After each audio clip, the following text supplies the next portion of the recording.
Hello, my name is James Vanatakis and I'm the Dean of Graduate Research here at Western Sydney University. This is a short video to tell you about applying for a PhD or a Masters of Research. I get lots of emails inquiring about what's the best way to apply. So we thought we'd put this video together to talk about, well, what should you do? And we've got 7 tips we're going to put together for you. Okay, the first tip is to do some serious research, some internet research. You should really research the institution and possibly the supervisor that you want to work with. There is no point just sort of sitting there and picking any institution randomly.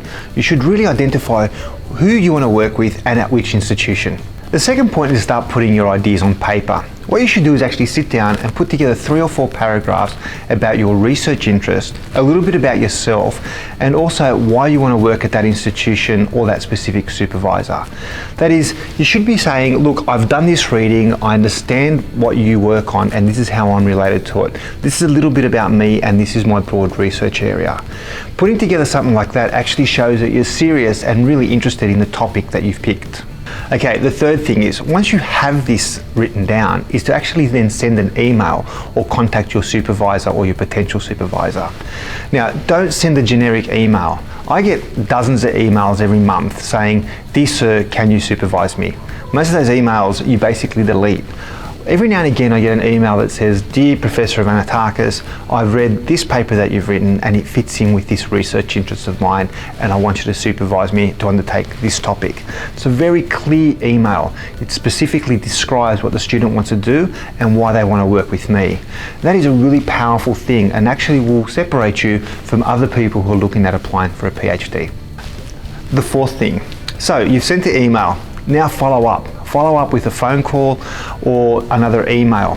What you want to do is you actually want to organise a time to speak to your potential supervisor, or at this university we actually have higher degree research directors. You want to make a time, have a bit of a chat. It's almost like an interview. In a way they'll be interviewing you, but you should also be interviewing them. Make sure that you're comfortable talking to them.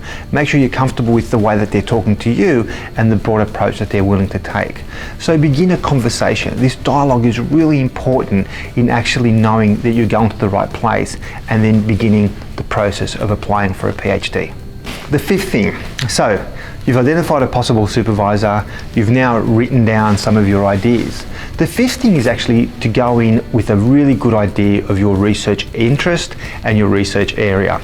One of the things that often happens is we get emails that says, "Oh, what do you think I should research?" That is not a way to approach research, especially within the Australian context. What you need to do is actually know what you want to research, discuss it with your potential supervisor, and then begin to refine it. This is a really important thing about actually going into a PhD or a Masters of Research project with a clear idea and a clear direction, and it will definitely help you in the long run. So number 6. This is probably the most boring piece of advice I can give you, and it's not particularly interesting, but you would be surprised at how often we get incomplete paperwork. So advice number 6 is make sure you fill in all the forms properly and provide all the information required. Often when you've got, say, 120 applications for, say, 10 scholarships, those people who don't actually fill in the stuff properly often will get looked over. So make sure you fill in the forms properly, provide all the information you can access. And if you can't access something, let people know when you can access it and when you can get it to them. Point 7, and this may sound weird at the beginning of your PhD or your research project, but start thinking about your career.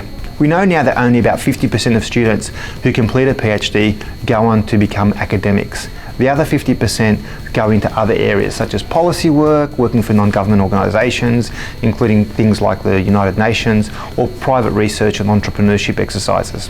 So it might seem a long way away, but just be prepared and be flexible for a changing work environment.